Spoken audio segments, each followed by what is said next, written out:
Welcome to Based on a Book, the podcast where we pack our gear, grab the book, and set out on a quest to see how our favorite stories survive the journey from page to screen. I'm your host, Lindsey, and I'll be taking over Keri's job as guide back to Camp Half-Blood. I'm Crystal, and I'm not a cruise person. I'm Keri, and I'd like to know where all the adults are. All right, campers, before we set sail, here's what you need to know about today's quest. This episode kicks off Anything Goes April, our theme for the month where we dive into a mix of stories across different genres and adaptations. And what better way to start than to dive back into Percy Jackson's universe? Today we're talking about The Sea of Monsters, the second book in Rick Riordan's Percy Jackson and the Olympian series, and the second season of the Percy Jackson series on Disney+.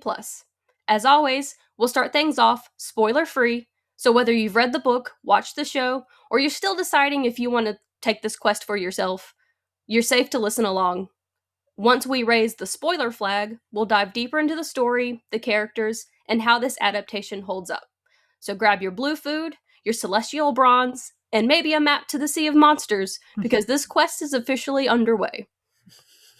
So, The Sea of Monsters follows Percy Jackson as he returns to Camp Half-Blood, only to discover that the camp's magical borders are failing, and the sanctuary for demigods is in serious danger. To save it, Percy and his friends must embark on a dangerous quest across the Sea of Monsters, better known as the Bermuda Triangle, facing mythological creatures, ancient magic, and unexpected revelations along the way. But before we depart, I want to start with our book ratings. And I want to begin with the OG host of the series, Keri. Oh, okay. I finished this in like 2 days. I really enjoyed this. I think that this was such like a refreshing read after so much heavy stuff that we've read recently. Like all the classics that we've read, and also just coming off of Poor Things. So this felt like a necessity at this moment, and I was really excited to dive back into this series. I gave it 4 sheep. I really liked it. I like the nonstop action in this book, kind of similar to the first one. I really wish that I like read this when I was younger. Like this, I really felt that as I was reading it, where it made me feel very nostalgic. Where I was like, oh, I really wish I was super into this, like when it was first coming out, or when I was like in middle school or something. I feel like I would have had so much fun with this. But there's a character, we're introduced to a new character in here that I love so much, that I'm sure we're going to get into later. But I'm liking the slow like character development and like the slow burn of the story. Like there's so much going on, but there is like a slow burn of the overall storyline in this, and I'm enjoying it a lot. Like I'm constantly entertained, but we're slowly like moving forward. And I think it's really funny that in the first part of this series that we've done, when we read The Lightning Thief, I was listening back to it, and I was talking about how excited I was to get like an extensive version of the camp and get more of the camp in the second book. And in the second book, we're not at the camp at all. Nope. So I thought that was really funny. It's not 5 stars for me, just because like like I'm not like obsessed with this series. Maybe I will be like once I finish it, and like maybe when I go back to it, I can see the potential in it being like a lot more exciting, getting obsessed with it. But right now, solid 4, really enjoyed it. I give Percy Jackson and the Sea of Monsters 3 drachmas. I also really enjoyed this story. I think the plot is super compelling. The characters are just so enjoyable. I struggled a little bit with the settings. We jump around so much in the settings, but at no point did I feel super immersed in them. And this is where I kind of found a moment of pause for myself, is because I agree with Keri so much that we just came off of all these heavy reads, like one after another after another.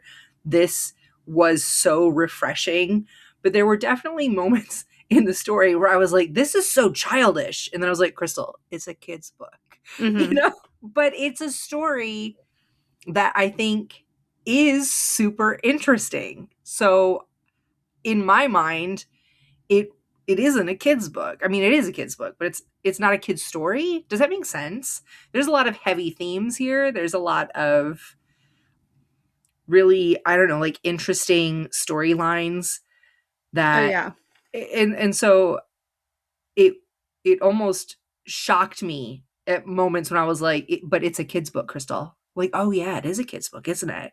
Because I enjoyed this story so much as an adult. I really like this. In fact, like I'm kicking myself already for giving it 3 drachmas. I think at least 3.5. 3.5. Changed my mind already. 3.5.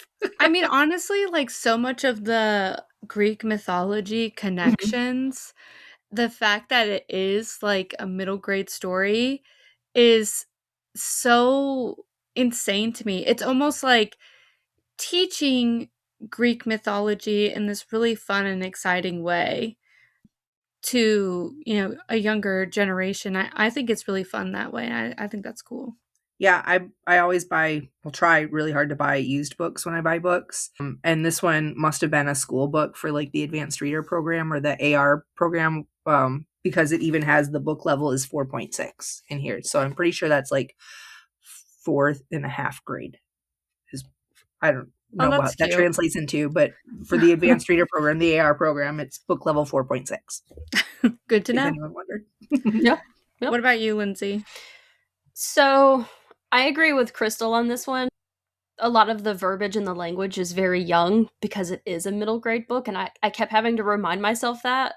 But the overall story and the characters and everything, I actually gave this one 5 prophecies. Oh my gosh, Lindsey! When's the last time you gave something a 5 on this podcast? Nimona. Okay. Yeah, it wasn't that. Okay, so not that long ago. Never mind. Long ago. And then before that, The Princess Bride. So okay, so that was a very long time ago. Yes. I've got a new rating system that has been helping me. So I'm not just rating off of vibes like I was before. Yeah. But yeah, I really enjoyed the story, and I can't fault it for the language because it's middle grade. So I really enjoyed the actual story for this. That's so awesome. I love that. This is like a really good book, and I'm very excited to keep going in the series because it's like I said, it's just like nonstop. I like that it's every single chapter something exciting is happening. I never felt it dragging in plot. Like, I understand. I get what you're saying, Crystal. There were definitely moments where, like, because of the jumping around and setting, like, it was hard to feel, like, super connected to specific moments because you're jumping around so much, because you're, like, it's just constant questing, constant adventure, So I understand that you're never, like, settled down. But it was like, it's a page turner, definitely, for sure. Yeah, we go from a boat to another boat to another boat. Yeah, and it's in Florida, from island to island to boat to island to the coast. Yeah, and I just love, I'm a very, like I always say on this podcast, is I'm a very character driven reader. And I feel like this has both, where it is very character driven, but also plot driven. So I get both of those sides while reading, which I really love, where I love these characters so much, where I feel like I'm seeing their very slow development and watching them grow up. And I think that's really fun. I like that. Was there anything else that we wanted to discuss before we get into spoilers? No, I'm excited to talk about the show and get into the spoilers for sure. Okay. Well, all right, campers, this is your official spoiler warning. If you haven't read the book or watched the show yet and want to experience it for yourself, now's a good time to pause the episode, go complete the adventure, and then come back and join us. And surprise, I don't have a content warning for you this time. I know, we're used to Lindsey covering all the super dark stuff. Is For it real. even a Lindsey episode if there's no content warning? I know. No, like I'm even sitting here trying to like, what could we say as a content warning? I don't know. Yeah. I mean, it gets a little heavy, but Mhm. it is middle grade. Yeah, it's middle grade. Yeah. Mhm. Okay, so we start off with Percy finishing the school year at Meriwether College Prep, and it's his last day of school, and we learn he has a new friend named Tyson. Oh, my favorite character. Literally the best addition to this second book to immediately grab me into the story. I'm like, who is this character? I knew, because in the book, you're kind of like, who is this person that's like following around? And immediately I'm thinking like he's a protector of some kind, because he's always following him around and all this stuff. In the show, I was kind of disappointed that they didn't include like a lot of like this whole beginning, like first chapter of the book. It's very different. I was expecting some differences, but they actually changed quite a bit this season. Yeah. Yeah, I think the first season they followed it like exactly, like mostly. And I think this second season, I think they have to make some adjustments because, you're starting to hit a point where you have to ensure that you're going to hit the overall like story arc depending on how many seasons you're going to be doing.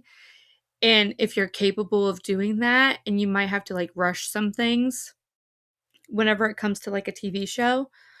So I think they have to like obviously cut specific things to make that happen. Yeah. Yeah, they completely cut out the school.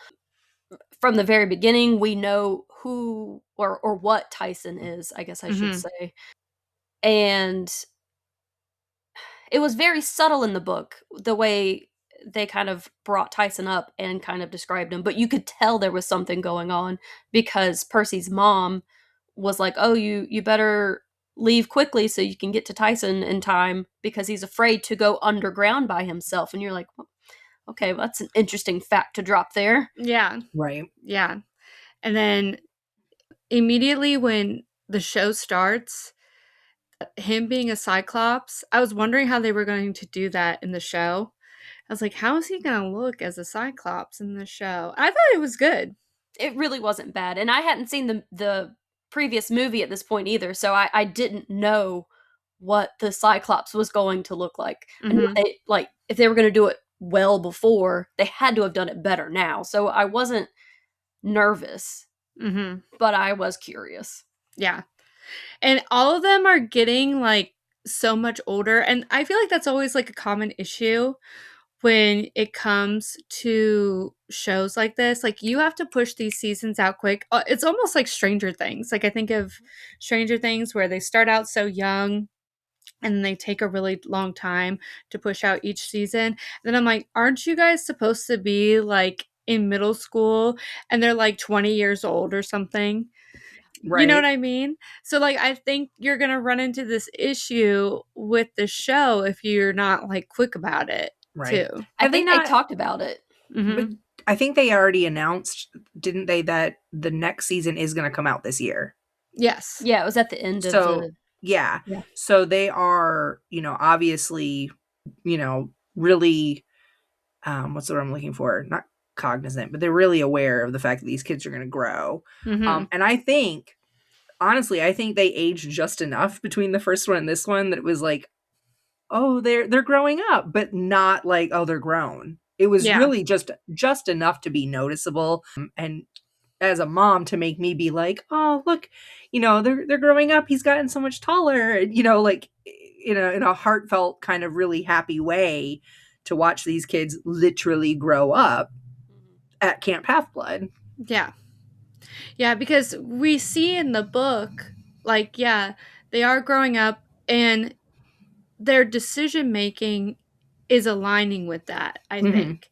How they do things. And I mean, they're already, like I said in my intro, where are all the adults? There are no adults around here. Mm-mm. There are no adults making any type of decisions around here. It's all relying on these kids or these demigods who are kids. And but they're still kids making, decisions that are like life and death and on prophecy, based on prophecies here, and they have to determine what the prophecy is going to tell them what to do.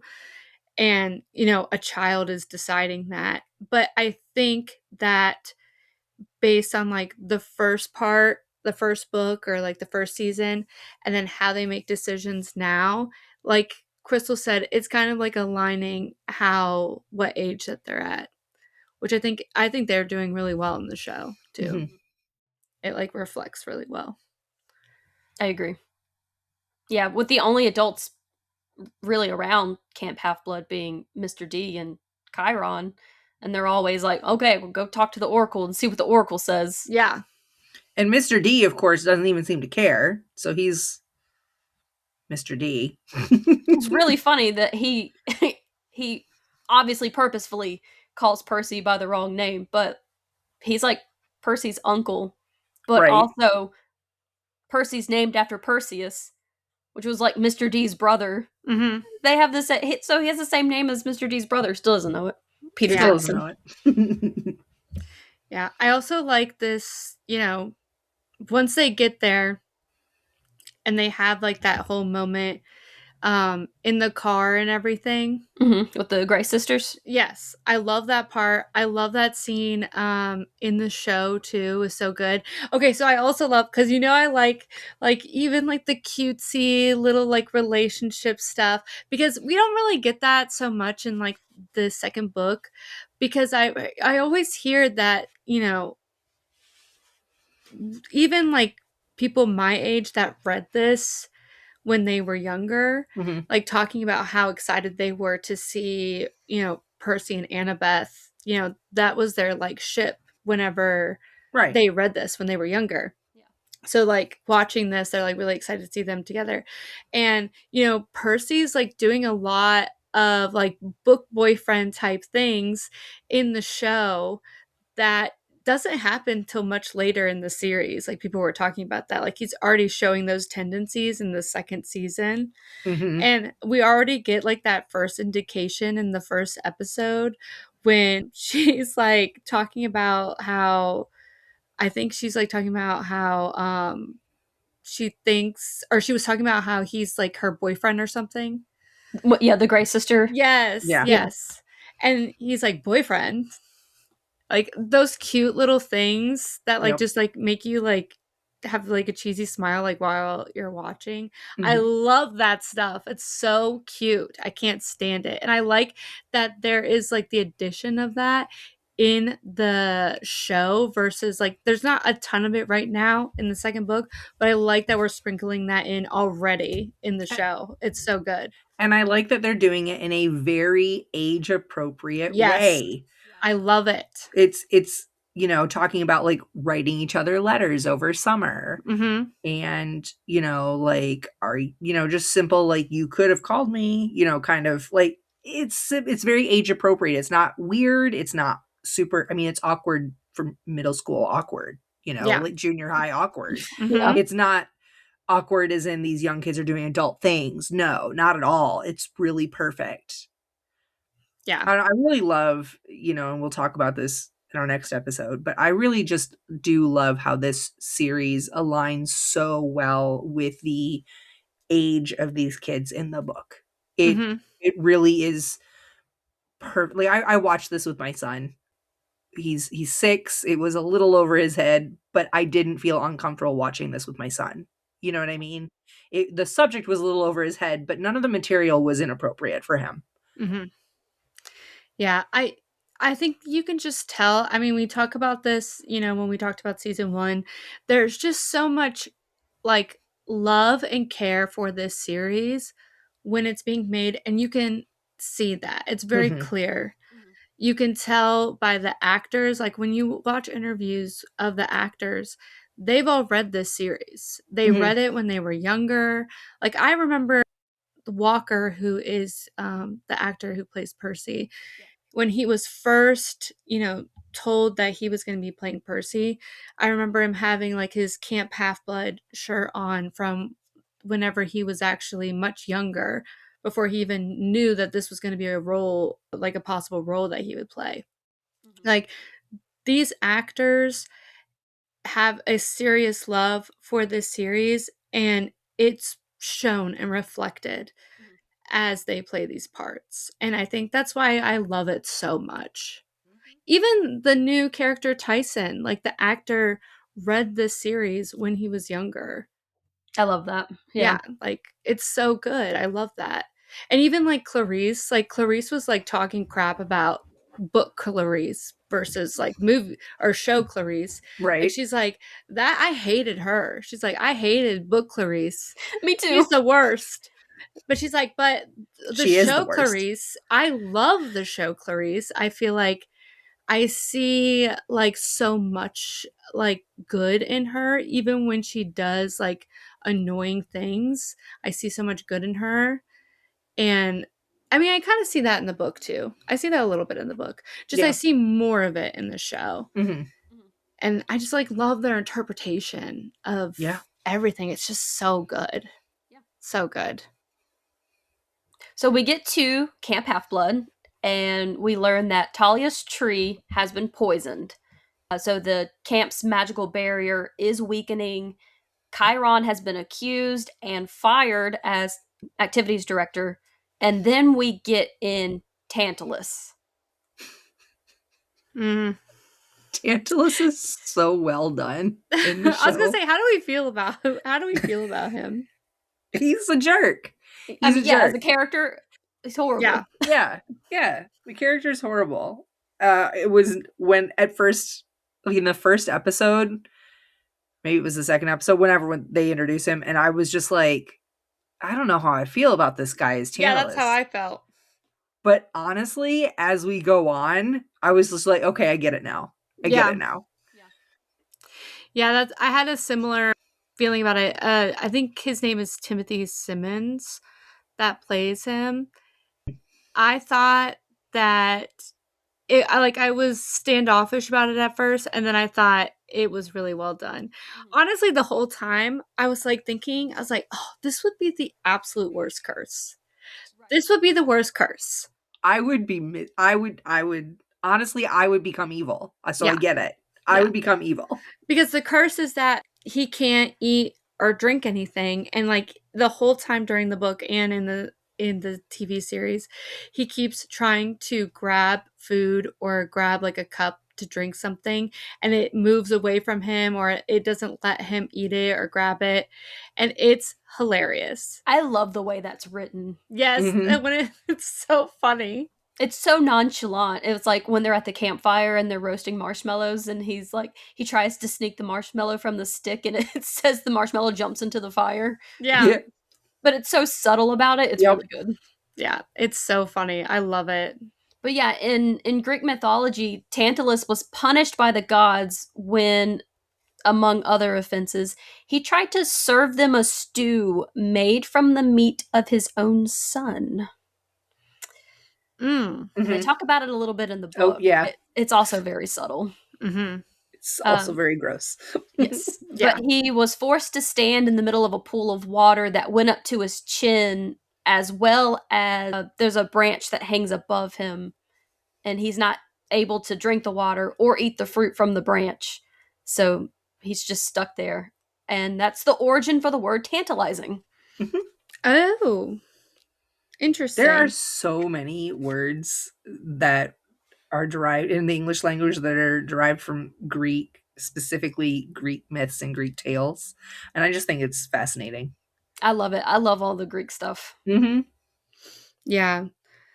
I think, I don't remember if this is around that scene where we get like a lot of like Tantalus or not, but one of my favorite scenes in the book, I don't love it as much in the series, I like it in the book a little more, is when Tyson is claimed by Poseidon. Yeah. I cried, you guys. I love so Tyson. emotional. No. Ever since I started this podcast, I realized I am an emotional ass reader. I can't believe it.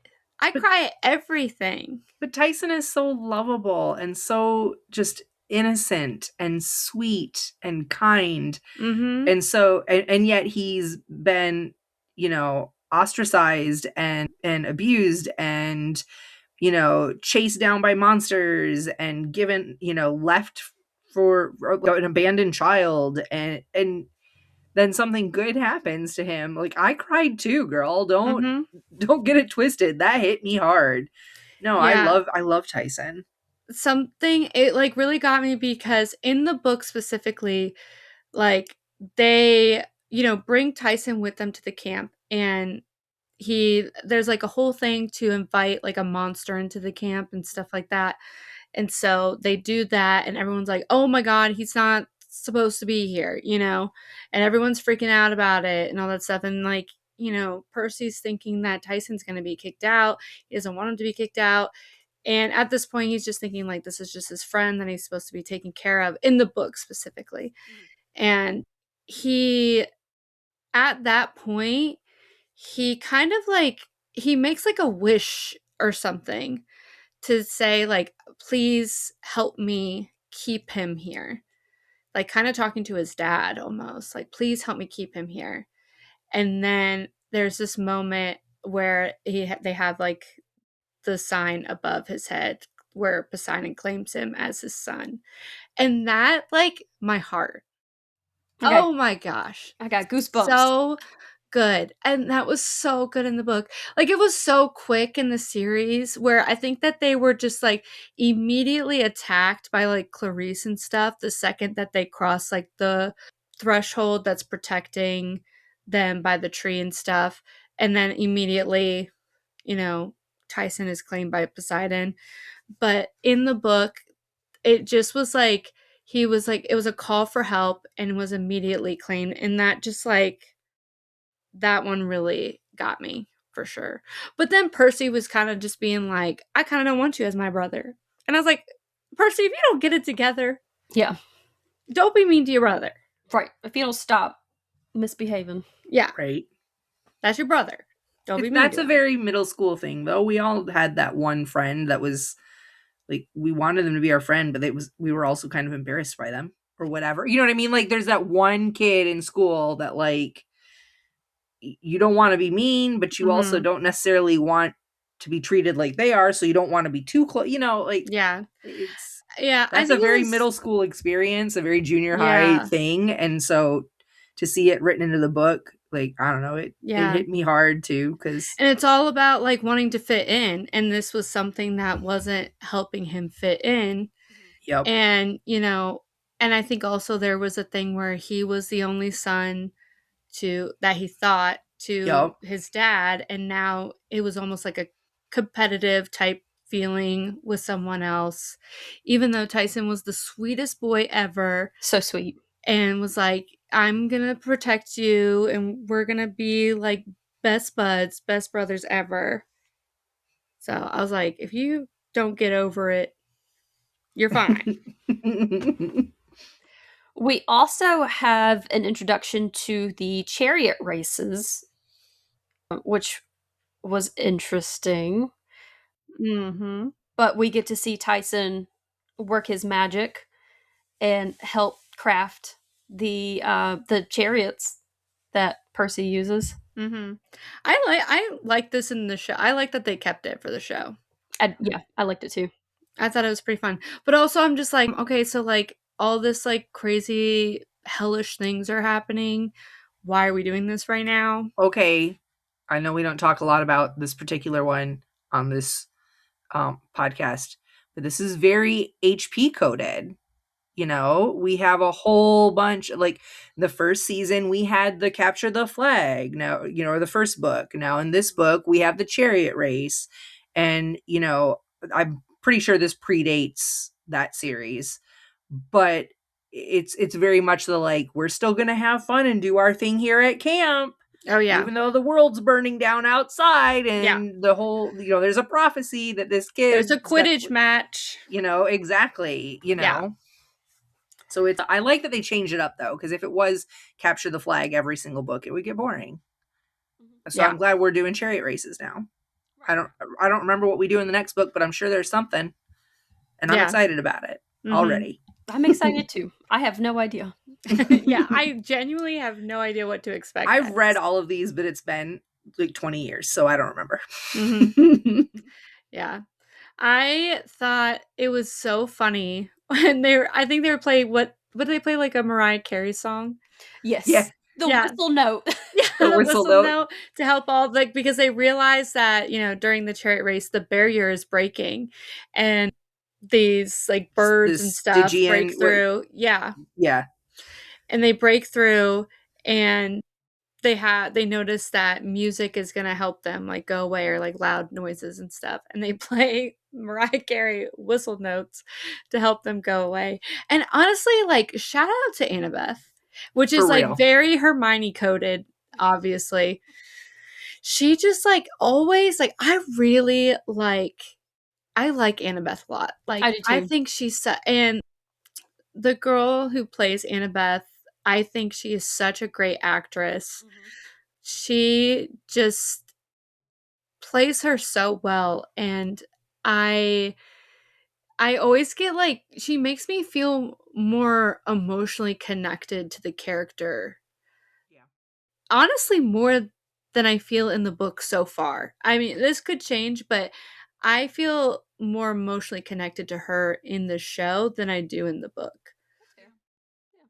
Because I think she's just very good at like her face expressions, showing how like stoic she'll be, but then like when those emotions do come out, they mean a lot, and I really like her a lot. I think she's great. Of this part, we also learn that Grover is trapped by a Cyclops, which we haven't really even discussed Annabeth's distrust of Cyclops, but she is very hesitant of Tyson being involved in anything. And now we learn that Grover's trapped by Polyphemus, who's another Cyclops. And then we learn of the golden fleece that can be used to heal the tree and save the camp. Yes. Honestly, the whole time I was thinking of like the golden fleece is actually like a thing also. Yes. In mythology. And the whole time I was like trying to picture what this golden fleece would look like. And then we finally saw it. I'm like, why it look like a rug? Like, it looks like Here's the one thing. of those scrub brushes that you use to like clean off the Brillo pads. Yeah, the Brillo pads. Yes. Have you ever seen the fleece of a sheep after the sheep has been sheared? Yes. I feel like this is as close as we're going to get if it's made out of potentially golden, like gold, like wire thread. You know what I mean? Like metal gold. Now, in my mind, I always assumed that the golden fleece was not actually made out of gold, that it was just like golden hair. But like, that's kind of what I was picturing. And so when I saw it and it was like shiny metallic gold, I was like, wait, I thought we were going for like golden the color, not the material. Yeah, but it looked like a Brillo pad. Exactly what Lindsey said. It really was like a Brillo pad. I was like, because I've seen like sheared sheep fleece, and it looks soft. Like you kind of want to you want to touch it because it's smushy, soft. And I did not want to touch that. No, it looks scratchy. Yeah. It looked painful. Yeah. I like that they kept Grover's storyline so much like the book. That was really good. I love that a lot. We do have like extra, like in the very beginning, how Grover gets there. We have like this extra element of like Luke's like posse, basically, like his bad group. Like we have an extra character. I don't think that character is in the book. Is in the book at all, which I think is interesting. Which one are we talking about? Oh gosh, what is her name? Is The her name like girl, Allison? Yes, yeah. Allison. Yeah. Yeah, she's So- not in the book. I know we're going to talk about the movie on the next episode, but there are a few things that happen in the movie that didn't happen in the book that seem to have made their way into the series. Like the posse, like that Chris Rodriguez character, Mm-hmm. he's not in the book, but he's in the other movie, I and thought he now was he's in in the the book. series. I don't remember him being in the book, but He's I- not picked for the quest like he is in the Right. series, but he's in. They mention him in the book. Just yeah, but in he's not passing. like yeah, it's in passing, right? Like he's He's not a not so character that you care involved. about. And like he becomes involved specifically in the storyline in the movie and in the series. And Yeah, interesting. so there's been a couple of like little things like that, like even in the taxi ride with the three sisters, there were a lot of things that happened in a little bit differently in the movie that brought over to the series that weren't in the book. Now, not enough to change the story at all, and little things, but I find it really interesting that, again, it kind of goes back to our Frankenstein thing, like the lightning in Frankenstein in the 1931. Mm-hmm. Not in the book at all, but somehow lightning Frankenstein has permeated Frankenstein lore. And so now we see some of this stuff kind of permeating from the movie into the story. Mm-hmm. Or into the series. Yeah, that makes sense. Yeah. Like we kind of talked about very early on in the series, it's known that Luke is the one who poisoned Talia's tree. So we are on a quest to find Luke. Hermes has shown up, he's helped Percy, and he only requests that Percy find his son and help his son. Mm-hmm. So Percy, Annabeth, and Tyson find Luke's cruise ship, which I really liked. Was it the hippocampi? Yes. Yes. Yeah. They They really didn't cool. do like a lot of that in the show, unfortunately. Yeah. In the book, they immediately use them to get to the ship. I Mhm. think in the series they are on like a little boat or something. I love that so much. And I love Tyson is like so sad when he has to leave them. Like he's like crying. He says like Percy says that he's like crying about it. Water ponies. I'm like, oh my gosh, I love Tyson so much. I love him. Yep. Protect him at all costs. Yes. But they get to the cruise ship, which is the Princess Andromeda, and they are captured by Luke. Mm-hmm. Which I like this whole cruise ship thing so much. Yeah. I think it's so cool. Like when they get there and I was like, okay, so what is going to happen? And they're like, Tyson can sense the monsters on there. Yeah. And, I can like just see like the entire cruise ship. Like they're like seeing the stuff on the TV and, they're like sitting in the room and stuff. And they don't really show this in the show, but they don't really do that in the show, but they do it in the book where everyone almost is robotic. Yes. Yeah. And almost in a trance, like they're not seeing the monsters that are obviously around them. And like, they're like, I'm having a great time. I'm having a fun time in the pool. Like they're doing all these things, but in the show, they're kind of just like there and the monsters are around them and they're just not seeing it or noticing because they have like that mist thing going on. Yep. The Mist. Yeah. Not the Mist. Not the movie The Mist. No. Not the Stephen King Mist. Yeah. No. Different thing. Which, I mean, there are monsters in the Mist. True. Don't ruin this book for me. Yeah. But this is where we learn that Luke is working to revive Kronos. Mm-hmm. So now we know what we're stopping. Yep. And we believe that Luke also wants the Golden Fleece to revive Kronos. Mm-hmm. Because he has like parts of Kronos, or like he's trying to put all of Kronos together. And the Golden Fleece is supposed to completely heal people, and that's why they're healing the tree, healing Kronos, bringing it back to life. So, not good. Not good. Not looking good for us. Nope. And then back at Camp Half-Blood, when the Golden Fleece quest was initially given, it was not given to Percy, it was given to Clarice. Mm-hmm. Clarice is given a ship by her father, Ares, called the CSS Birmingham, and she is also out finding the Golden Fleece. So we have 3 separate parties looking for the same object. Percy and Annabeth end up joining her quest, and they go. Blow it up. Yeah, they it's a mess. I think Yeah. the name of the chapter is Clarice blows everything up or something like that. Yeah. Yeah. I like this in the show a lot, where whenever they run into Clarice, Annabeth basically like kills all the important people of her crew to be like, okay, you need us now. Yep. So Yep. now we're coming with you. Can we I gotta talk about Mitch. The one guy. So Clarice's ship is manned by dead soldiers, like Mhm. that Ares got for her. Oh, also like, hey Ares. But so they're full of like, they're losers, right? These are the like, they died in battle, they Mhm. from the losing side.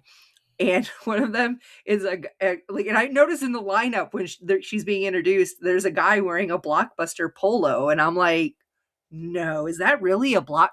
Is it really? Is that? And we later find out that his name is Mitch, and they were like, what war did you fight in? He's like, the streaming wars. It was really hard. Like, Yes. I loved that so much. Yeah. So much. And then like Mitch at one point comes running around the corner. Hey boss, we really need you out here. Can you help? And it was so retail. Like, I get it, man. Yeah. I get it. Poor Mitch. Well, she also asked Mitch if he was able to do any of the jobs that the other 3 men had done before Annabeth took them out. And he was like, I just do inventory. I know. I loved it. I loved it. I hope he found his way to the fields of Elysium. Yeah. That honestly made me really sad, because she, Clarice promises them that if they fight with her to go to like the next steps, with which is Charybdis and Scylla and everything. And she says she promises that she will talk to Ares and everything. And so that kind of like pushes them to finally be like, all right, let's do this, let's fight. And I was like, oh my gosh, what if they don't actually go? Like, this is gonna be so sad. I think it's awesome that we see Clarice's character like genuinely begin to care about her soldiers. Mm-hmm. Because we don't really get that in the book as much, kind of at all. But we definitely see her start to care. Yeah. In this one, and I love that. I love that because you can kind of feel it starting to happen in the book, that she starts to care about the people around her. But we get to see that in action in the show, and I love that. Yeah, I'm curious if that, honestly, that development happens later in the series and they're just kind of pushing it up a little faster. But yeah, I think it, like you said, I think it's like was such a perfect moment to incorporate that. Yeah, I'm also wondering what exactly they're picking from future books to bring forward much faster, because I don't know what's going to happen. Yeah. But like Keri said, they do encounter Scylla and Charybdis, and at first they are going to take on Scylla. Scylla is the one with the tentacles. Is it tentacles or is it scorpion tail? I don't know. I think it's a kind of like Yeah. tentacles that end in a scorpion tail, because they say she's high up on the rock, so she's not like she's not a squid or an octopi of any kind. She's grabbing him. Right. So I feel like I don't know. She got 6 arms is what they said, because they were gonna potentially sacrifice 6 soldiers. Yeah.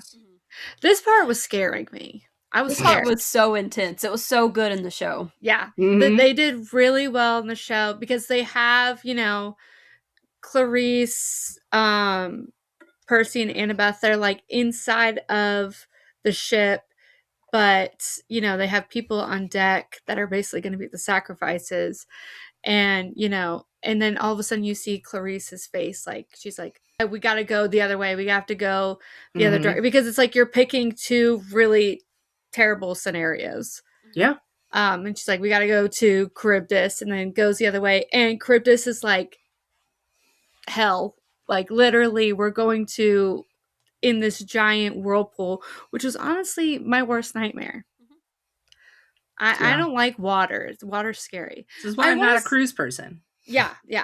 I want to say one thing though. Okay.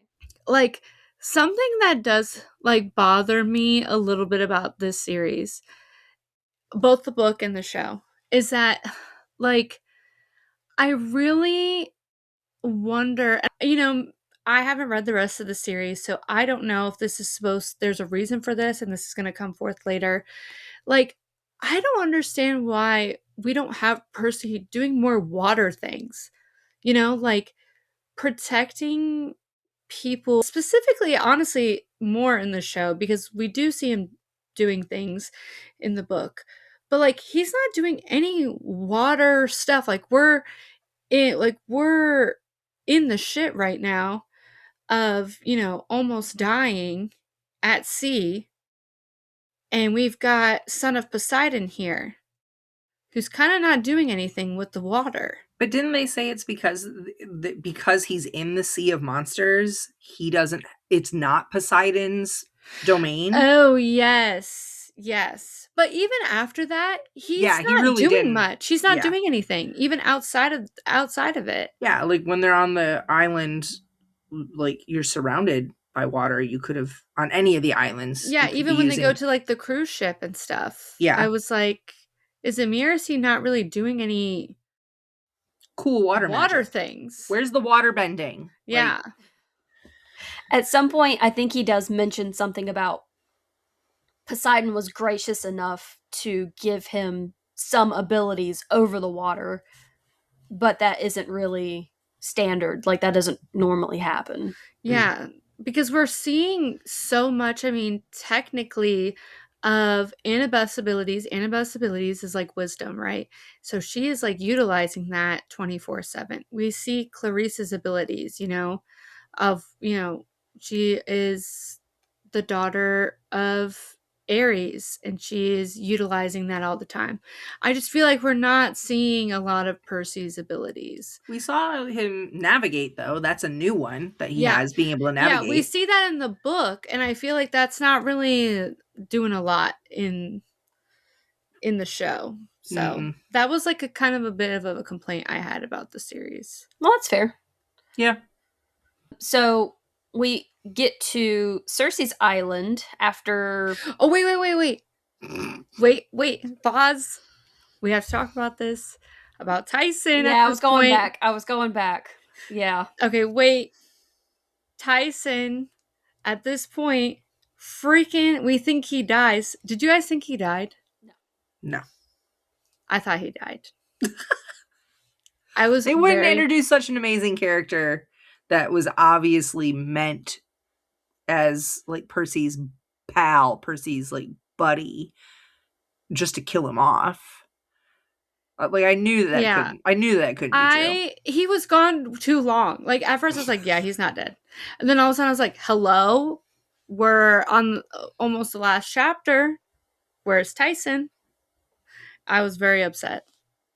I don't know if anyone saw our Instagram stories, but I was like, can someone tell me if Tyson's okay? And then I turned the next page and he was okay. Okay. Yeah. I'm glad that was resolved pretty quickly. Yeah. I was honestly very sad. And there was like a point, I think I marked it, where he was like, the last thing whenever like the ship blows up, because Tyson is like at the bottom of the ship because he's trying to fix it because the engine is about to blow up and everything. And he's like the only one that's able to do that. And I think it's interesting that Percy, whenever he talks about like he just wants to be done or like just wants everything to be over, he always talks about drowning, which I think is like very sad because like that's his thing. Water is everything to him. And he says, the last thing I remembered was sinking in a burning sea, knowing that Tyson was gone forever and wishing I were able to drown. And that hurt me very badly. it was like the one thing that you were supposed to love, you would rather it end you because that's how bad like this thing upset you. And I thought that was pretty deep. That was Like pretty the deep for this. like the ocean. Yeah, Like the sea that was of monsters. That's where he went all the way to the bottom. Yep. Yeah, I thought that was good. So now we get to Cersei's Island. Or is it Miami, Florida? I don't remember. I don't know. We're going to so Both. many different places. So I many know. different places. We're partying. It's fine. Cersei's or Cece's spa. Feces. Because Yeah. we don't know it's Cersei yet. Yeah. But yeah, surprise, it's Cersei, and Percy is turned into a guinea pig. Mm-hmm. That made me laugh. I knew it was coming, but it made me laugh. Yeah. I remember reading it and thinking, I know Annabeth is really smart, but I really hope Annabeth figures this out really fast. Yeah, because she was being like they were kind of like I'm trying to think of the right word. Like they were trying to convince her like everything's okay, everything's fine, and she was just like kind of being like la-di-da, like I'm having a great time. They were like dressing her up and they were like giving her food, and like I was like, is she gonna figure this out? So I was a little panicked. Did you guys ever have guinea pigs? I did. So I had a you guinea know the pig. sound they make. Yes. That, like cooey cooey sound. Can Mhm. you imagine? Because at one point he's like, in the book, they're talking about like the guinea pigs were screaming because there's other guinea pigs there. Yeah. And the guinea pigs were all screaming. Like, can you imagine like 15, 20, 30 of these guinea pigs all at that high pitch squeak, squeak, squeak, squeak? Like, yeah. No, thank Mhm. you. I was reading that. I was getting anxious. I was like, nope, turn the page. Yep. I used to work at a pet store. Yeah. Mm-mm. Pass. Yeah. Hearing that all the time. You're like, are you a human? Right. And then we see the sirens. Mm-hmm. I love this scene in the book better than I do in the show. I liked it. It felt more emotional in the book. Yeah. I hated in the show that we see Athena come down because instantly I was in like, a oh, yellow it's a trap, jumpsuit, right? But instantly I was like, it's a trap. Mm-hmm. It's a trap because like none of these gods and goddesses actually visit their own children ever. Mm-mm. And this is our first time seeing Athena. Like I think Ares visiting Clarice is the only time we've seen a god actually meet with their own child outside of Percy. Mm-hmm. And in the book, he didn't even physically meet with her. Nope. So yeah, when Athena showed up in her yellow jumpsuit, I was like, nah, not believable at all. Yeah. Saw that coming.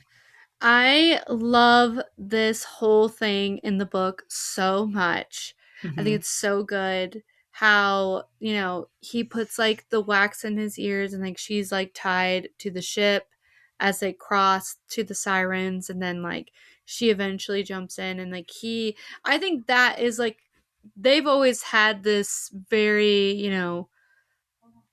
platonic like relationship and all this stuff, friendship. They're very young, obviously. Yeah. But I think it's like at that point they have like a much closer like bond. Mm-hmm.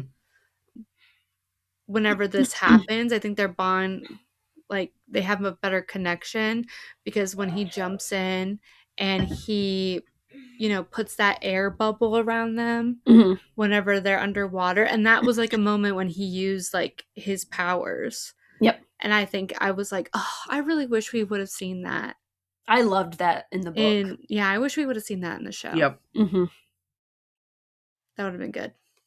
So back to Grover and Polyphemus. Grover's pretending to be a female Cyclops because Polyphemus has terrible eyesight, which wouldn't the golden fleece heal that? I was curious. Maybe he never purposely used it for himself. Yeah. I just feel like if you had it there, why not? Right. Yeah. And I get that I mean, he really only cared about being alone and caring for his sheep, but I mean, at least be able to see. Mm-hmm. You would think.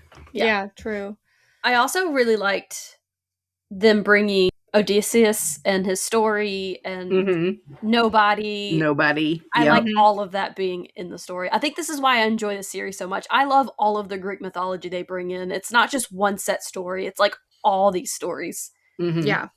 And they make it like really fun, and sometimes they make it super like subtle Yeah. to where like you won't know unless you know it or like you look more into it. Like it's not super obvious sometimes if you don't already know it. Right. Which I think is fun. Yep. And then Polyphemus is also a lot smarter in the series than he is in the book. Mm-hmm. Yeah. Yeah. Like Yeah, for sure. he knew all along that Grover was a satyr. And like somehow like he had teamed up with Luke, and like this was a trap to begin with. It was weird. Didn't like that, honestly. Yeah. And there's the fake fleece, you know. Yeah. Yeah. That was, I didn't love that a lot. Oh, I also wish that we had the flesh-eating sheep in the show. I like that in the book. I thought that was pretty cool. And if, they introduced them in such a typical way, but it was actually really interesting. I liked it. His security guards or his security system or whatever he called it in the book. And it's the cannibal sheep. And Tyson's just able to walk through them because he is a cyclops and he smells like Polyphemus. I liked all that too, and that wasn't in the series. Yeah. But then Luke is there again, and Luke captures Percy once again, and they are back on the Princess Andromeda in Miami. I think they're in Miami now. I think so. But I think in the series they're in Long Island. In the book they're in Miami. I think so. I just know the ending of the series kind of went in like a different direction. I really did not like it. Than the book. Yeah. Yeah. Yeah, it definitely did something. I think because it's really pushing this Luke being this bad guy. You know, they're really trying to push this whole thing because throughout the series we're having these flashbacks the entire time of it's her name Talia, right? We're having flashbacks of Talia the entire time, who is the girl who is Zeus's daughter, who was turned into the tree, all that stuff. And who was apparently, you know, Luke's very close friend and someone that Annabeth admires.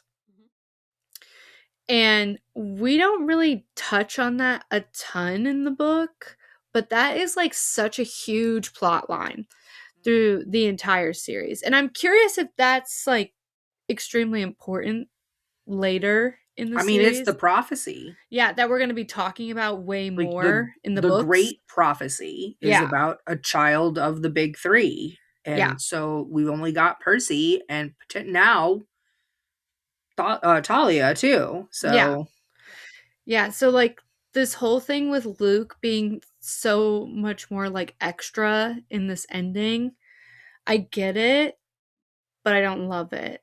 Like with Annabeth, because Annabeth is also injured in the book, right? At the end. But this whole thing of like where Percy has to give him the fleece, because I think what they're trying to do is being like, Percy will probably not sacrifice his friends to save the world. That was his fatal flaw. Yeah, that's his fatal flaw. And this is proving that because he needs to get the fleece away from Kronos, or the person that is being controlled by Kronos, and he will throw all that away to save a friend. Yep.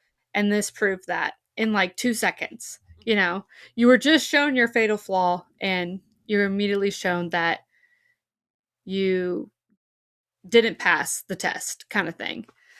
And I think they were immediately showing that in this second season, which I get, you know, I get that. I didn't hate it though. I just don't love it. Sorry. No, go ahead. I was more upset with the fact that there was there was more Sally, Percy's mom, and Mhm. less Chiron. Yes. Yes. But I do love that one time in any child middle grade series, somebody said, maybe we should call your mom. Yeah. I'm just saying, that was really refreshing. Yeah. I needed that. Yeah. And I like that the mom was like, all right, I'm on my way, pick you up, no questions asked, let's go. Yeah. And then I also love that when they're driving down the road and they run into Blackjack the horse, they don't run into him. When they meet up with Blackjack the horse who's standing in the middle of the road like an idiot, Percy's like, it's okay, Mom, I know him. And he jumps out of the car and runs to go talk to this Pegasus. And Sally's just like, oh, he knows him. Got it. Like, yeah. This is my life now. I Yeah. will say this was Blackjack was one of my favorite characters. Well, that and Tyson, because my son was like, why does that guy only have one eye?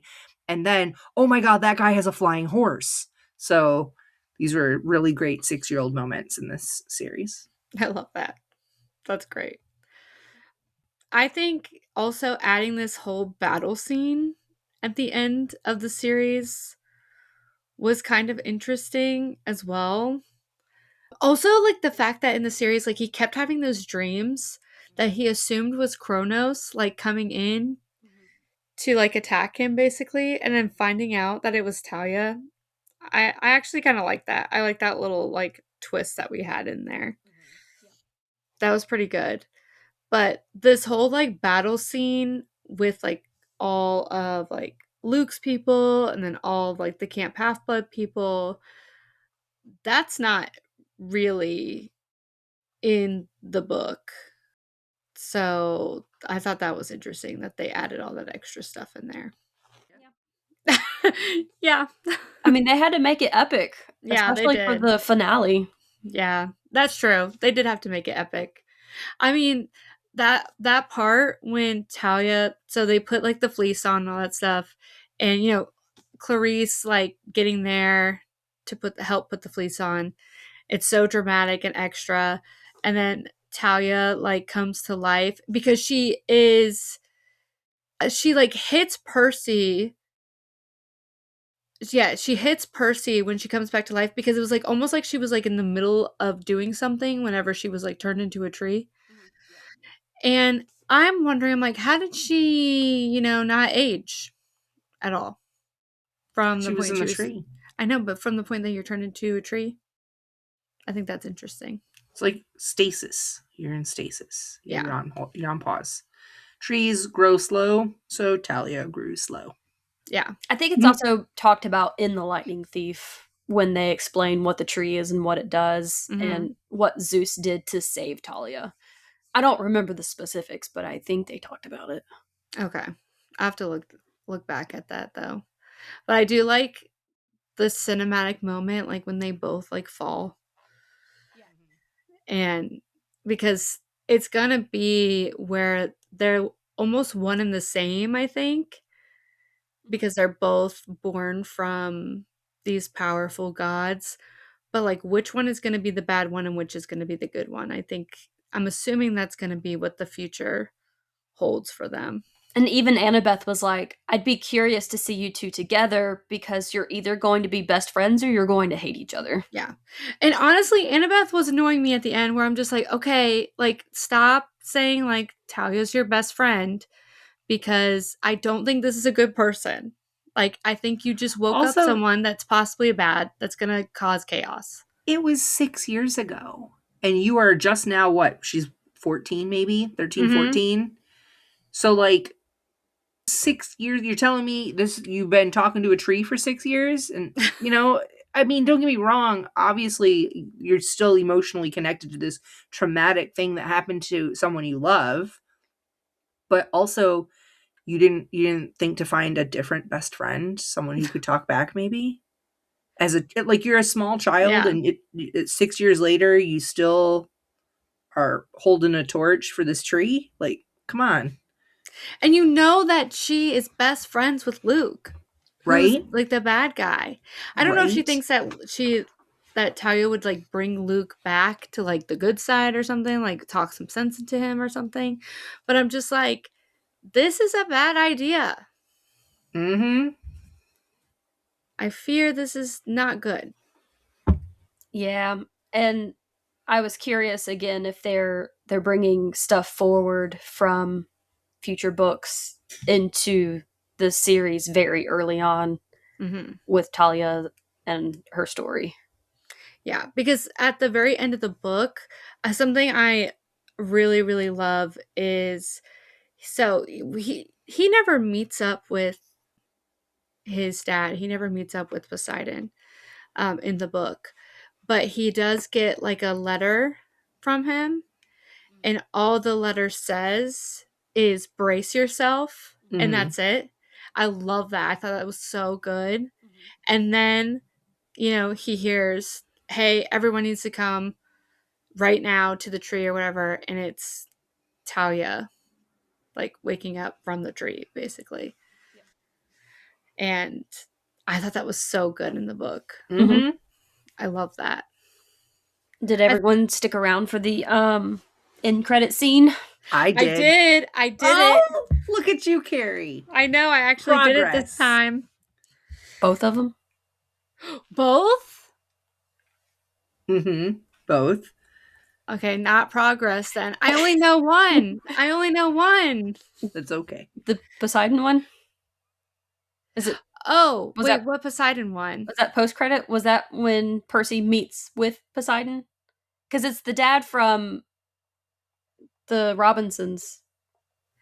Okay, so Wasn't that post credit?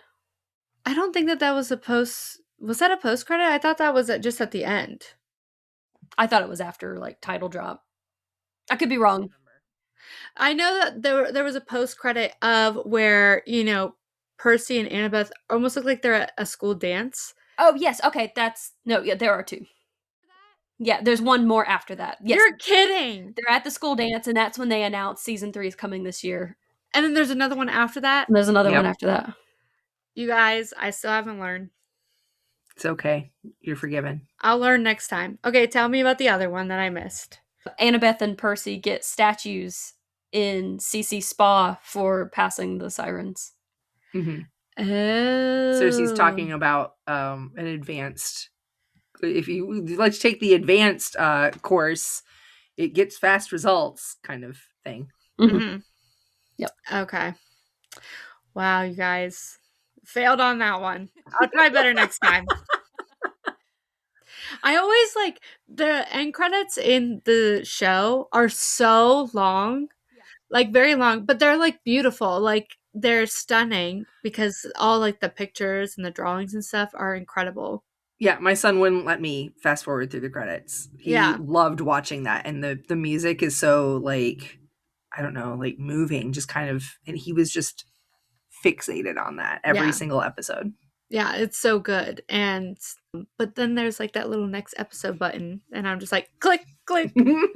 But if you miss it, you just got to sit there and wait it out. Yep. I did. Yep, exactly. Well, what's our final verdict on this one? I don't even have any guesses this time. Keri? I think I adore this show. Like I love this show. I was so excited to watch it. But I'm gonna have to go book. I finished that book so fast, and I had a freaking blast reading that.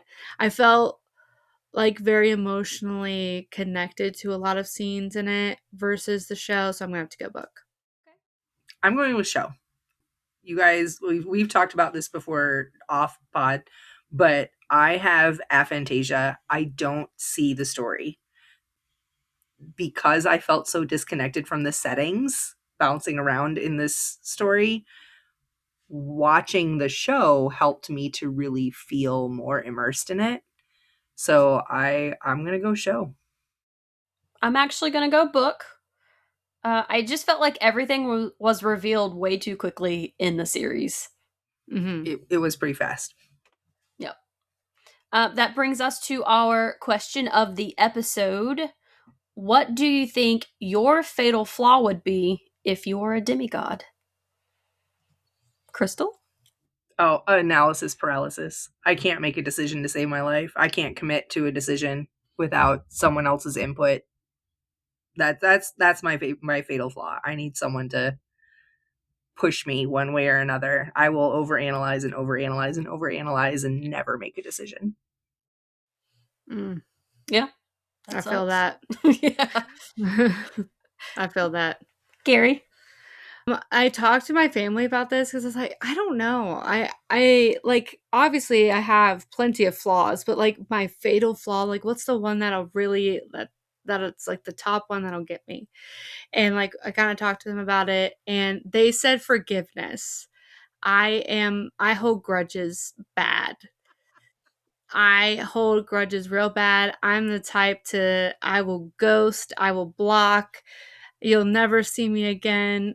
I'm really bad at that. I don't know that that's a fatal flaw, though. Like, that's protecting your peace, girl. Yeah, I think to an extent, but sometimes it's like, all right, just get over it, you know? That's fair. What about you, Lindsay? Yeah.